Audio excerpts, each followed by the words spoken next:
आगे प्रहलाद जी का पावन चरित्र आया कथा में। आहा हा, हिरण्याक्ष और हिरण्यकश्यपु दो भाई थे। हिरण्याक्ष का वध तो भगवान बारह कर चुके थे। हिरण्यकश्यपु तब से ही भगवान विष्णु को अपना दुश्मन मानने लगा। एक बार हिरण्यकश्यपु ने ब्रह्मा जी की तपस्या की। ब्रह्मा जी प्रकट भय, बोले वरदान मांगो। तो क्या मांगा? महाराज हमें अमरता का वरदान दे दो। ब्रह्मा जी अपनी दाढ़ी पे हाथ फेर के बोले बेटा अमर तो हम भी नहीं है, हमारी भी सांसें फिक्स हैं, तुम्हें कहां से अमर कर दे, ये कुछ और मांगो। अच्छा तपस्या बहुत की तो ज्यादा वरदान मिलने चाहिए। हाँ हाँ भाई मांगो मांगो, ज्यादा मांगो। महाराज वरदान दो, ना मैं दिन में मरूं ना रात में। ब्रह्मा जी बोले तथास्तु। हिरण्यकश्यपु बोला महाराज ना मैं बाहर मरूं ना भीतर, तथास्तु। ऊपर मरूं ना नीचे, तथास्तु। अस्त्र से मरूं ना शस्त्र से, ब्रह्मा जी बोले तथास्तु। ना नारी से मरूं ना नर से मरूं ना जानवर से मरूं, तथास्तु। महाराज जी एक और वरदान दो, 12 महीनों में से किसी महीने में ना मरूं। ब्रह्मा जी बोले तथास्तु। बस कर भैया, या वरदान ही मांगता रहेगा। बस महाराज काम हो गया हमारा। वापस आया और उसने विचार किया जो जो वरदान मांगे हैं अब हमें मरना नहीं है, क्योंकि ना दिन में मरना ना रात में, तीसरों कुछ होता ही नहीं है। 12 महीने में किसी महीने में नहीं मरना, अब क्या प्रॉब्लम है? अस्त्र शस्त्र से नहीं मरना, मानव और जानवर से नहीं मरना, अब क्या चिंता है? ना बाहर मरना ना भीतर, अब तो हम ही भगवान हैं। और भैया उसने घोषणा कर दी, सुनो आज से विष्णु भगवान की पूजा बंद, आज से तुम सब हमारी पूजा करो। मंत्र का जाप करना है तो हमारे मंत्र का करो, ओम हिरण्यकश्यपाय नमः। हवन करना तो हमारे नाम का, ओम हिरण्यकश्यपाय स्वाहा। पूजा करनी तो हमारी मूर्ति की करो। इसके 4 बेटा थे। सबसे छोटे बालक का नाम था प्रहलाद। क्या नाम था? ओ भैया प्रहलाद जी को गर्भ में ही हमारे कारे कारे टेढ़े टेढ़े बांसुरी वाले का चित्त लग गया था, क्योंकि इनकी माता का नाम था कयादू। कयादू का हरण इंद्र करके ले गया था, तो नारद जी ने छुड़ा लिया और कहा चिंता मत करो, इसके कोख में जो पल रहा वो राक्षस नहीं भक्त होगा। तो गर्भ में ही भगवान की कथा, भगवान की प्रेम की बातें इतनी सुनाई प्रहलाद जी को कि कोख में ही इन्हें भगवान से प्रेम हो गया, गर्भ में ही। बहुत सी माताएं हमारे पास आती, महाराज जी हमारा बेटा बड़ा नचैया है, खूब नाचता है। वाह माताजी, जब वो पेट में रहा होगा तब तुमने खूब फिल्में देखी होगी, तब तो तुम्हारा बेटा नचैया हुआ है, वरना वो कहां से नचैया हो जाए? शिशु के संस्कार गर्भ में ही प्रारंभ हो जाते हैं। इसलिए कोख में जब बालक आवे तब माताओं को भगवान की कथा सुननी चाहिए, भजन करना चाहिए, व्यभिचार की बातें कम करनी चाहिए, ताकि बालक भगवत भक्त उत्पन्न हो। बोलो वृंदावन बिहारी लाल की। प्रहलाद जी को गर्भ में ही टेढ़ी टेढ़ी बांसुरी वाले लग गए, चित चोर। तो जैसे ही जन्म भया सोई ठाकुर जी की भक्ति में मगन। और अच्छा एक बात बोले, आपको सूर्य लगे हों, चंद्र लगे हों, शुक्र लगे हों, बुध लगे हों, ये ग्रह जरा परेशान हो गए तो कोई दिक्कत नहीं है, आप पंडितों को बुलाओ, आचार्य को बुलाओ, ज्योतिषी को बुलाओ, वो मंत्र का जाप करेंगे, शांत हो जाएंगे। लेकिन ग्रह तो हो जाएंगे। एक ग्रह ऐसा है कि कितना भी पूजन पाठ करवा लो, एक तो ये पकड़ते नहीं है, पकड़ते हैं तो छोड़ते नहीं है, वो हमारे ठाकुर जी रूपी ग्रह है, कृष्ण गृहीत लालसा, भगवान कृष्ण रूपी ग्रह, वो पकड़ लेते हैं तो छोड़ते नहीं है। बोलो सीताराम। हाँ, और बुरा मत मानना, ये ज्योतिषियों की नगरी है, बड़े बड़े विद्वानों की नगरी है, पर हम तो साधारण गवार हैं गांव के। देखो ग्रह होते हैं 9, कितने? उनको कहते हैं क्या? नवग्रह। बोलो क्या कहते हैं? जोर से बोलो। नवग्रह। नवग्रह के ऊपर भी एक ग्रह होता जिसको कहते हैं अनुग्रह। आपके नवग्रह बिगड़ जाए तो कोई दिक्कत नहीं है, राम जी का अनुग्रह बना रहना चाहिए, कोई कुछ नहीं बिगाड़ सकता है। ग्रह होते ना, इनको कहते नवग्रह। नवग्रह के ऊपर है राम जी का अनुग्रह। बोलो सीताराम। आहा, अब प्रहलाद जी को बचपन से ही भक्ति का रंग लगा। जब बड़े हो गए तो पिताजी ने पढ़ने के लिए भेजा, जाओ पढ़ो। तो दो गुरुजी थे, एक का नाम था संडा, एक का नाम था अमर। दोनों गुरुजी पढ़ाने लगे। जैसे ही पढ़ाने लगे तो गुरुजी कुछ और पढ़ाते, प्रहलाद जी कुछ और पढ़ते। एक दिन पिताजी ने, कुछ दिन बाद जब बालक घर पर आया, प्रहलाद जी घर पर आए, तो अपनी गोद में प्रहलाद जी को ले लिया हिरण्यकश्यपु ने। एकदा सुरराट पुत्रमंकमारोप पांडव पाप्रक्ष कथ्यताम वत्स मन्यते साधु यद भवान। भागवत के 7वें स्कंद का 5वें अध्याय का 4था श्लोक। आहा, बेटा गुरुजी के पास पढ़ने गए थे, क्या सीखा जरा बताओ। पिताजी हमने तो एक ही बढ़िया बात सुनी की, क्या गृहस्थ जीवन एक अंधकुआं है, सब बेकार है, भगवान का भजन ही सार है, हमने तो यही सीखा है। प्रहलाद की इतनी वाणी सुनकर के पसीना आ गया हिरण्यकश्यपु को। हम तो सोच रहे थे ये मारियतु काटियतु कूटनीति मारने की नीति सीखेगा, ये तो भगवान की बातें कर रहा। भगवान तो हमें, गुरुजी को बोला, इधर आओ, हमारे बेटा को क्या सिखा रहे हो। हमने कहा था ना किसको बताना हम ही भगवान है। हाथ जोड़कर गुरुजी बोले, महाराज आपने जो शिक्षा नीति तय कर रखी हम तो वही सिखा रहे। आपने कहा गा से गणेश मत पढ़ाओ, सांप्रदायिकता फैल जाएगी, गा से गधा पढ़ाओ, हम वही पढ़ा रहे हैं। हाँ, ऐसा भी भारत में हाल है। पहले पढ़ाया जाता था गा से गणेश, तो कई लोग ऐसे विधर्मी में बोले गणेश मत पढ़ाओ, सांप्रदायिकता फैल जाएगी, ये हिंदुओं के देवता हैं। बोले फिर क्या, बोले कहो गा से गधा। अब जब गधा ही पढ़ोगे तो लड़का गधा ही तो होंगे, और क्या बनेंगे। बोलो सीताराम, जोर से बोलो। नाराज हो गए गुरुजी। बोले सरकार आपका पुत्र ना जाने कितना विचित्र, से कितना भी समझाओ लगता है ये पेट से ही पड़ा पड़ाया पैदा हुआ है, इसे कुछ भी समझाओ उल्टा जवाब दे। सुन लो कान खोल कर, ठीक ठीक से अगली बार सुधार करके लाना, वरना लाल कर देंगे, सर काट देंगे। जी महाराज अब गलती नहीं होगी, क्षमा कर दो। ठीक है जाओ जाओ। प्रहलाद जी को लेकर के आए, बेटा तुम्हारे पिताजी ही भगवान है। गुरुजी झूठी मूठी बातें तुम भी हमें यहाँ मिलाते हो, भगवान भगवान है, पिताजी पिताजी है, इंसान कभी भगवान नहीं हो सकता। हमारे पिताजी पिताजी हैं, भगवान तो श्री हरि नारायण है। बेटा मानना पड़ेगा। नहीं, खूब समझाया, नहीं माने तो एक दिन हिरण्यकश्यपु पुनः चेक करने के लिए बुलाता है। बताओ बेटा अब क्या पढ़ा। तो पहली बार तो एक बात बताई, इस बार 9 बातें बता दी।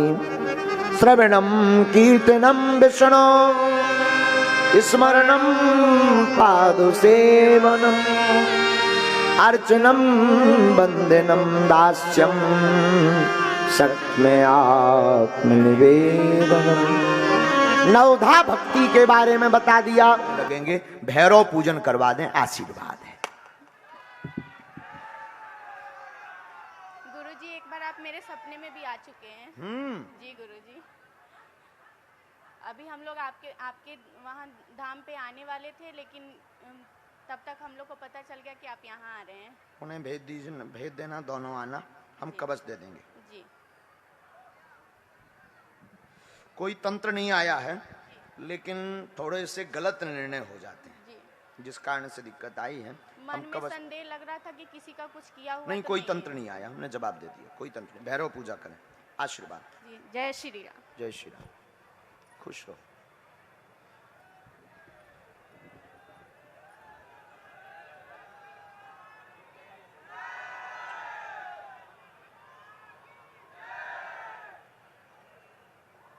इसके बाद बोलो बागेश्वर धाम की, सन्यासी बाबा की। प्रेत बाजा वालों की हम इकट्ठी अर्जी लगाएंगे। हम जो प्रेत दरबार के लिए आए हैं हम उनकी सामूहिक अर्जी लगाएंगे। प्रेत दरबार का आज लगाएंगे और कल भी प्रेत दरबार के लिए अर्जी लगाएंगे। पहले दोनों हाथों की मुट्ठी बांध लो, सभी सब बांध लो। जिनका पर्चा नहीं बन पाया है और आप चाहते हो कि हमारी अर्जी बालाजी के चरणों में स्वीकार हो जाए, दोनों हाथों की मुट्ठी बांधो। बड़े शांत से बैठ जाओ, शांति रख लो। जाओ बालाजी की सेना, हे बालाजी, बागेश्वर बालाजी, सबकी अर्जी स्वीकार करो। कहो, हे बागेश्वर धाम प्रभु, हे बालाजी महाराज, हे सन्यासी बाबा, हे कलयुग के राजा, हम पर कृपा करो, हम पर दया करो, हमारी अर्जी सुनो। हे बागेश्वर बालाजी, आजीवन पर्यंत आपके चरणों में, आपके धाम में हम जुड़े रहेंगे, हम आते रहेंगे, हम वचन देते हैं, परंतु हमारी अर्जी सुनो, हमारी अर्जी सुनो, हमारी अर्जी सुनो। धीरे धीरे नेत्र बंद करो।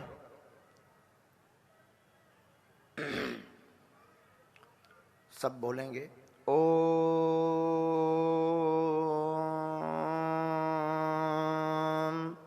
वागेश्वराय नमः। ओम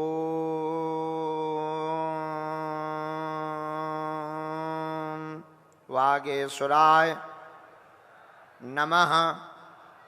ओम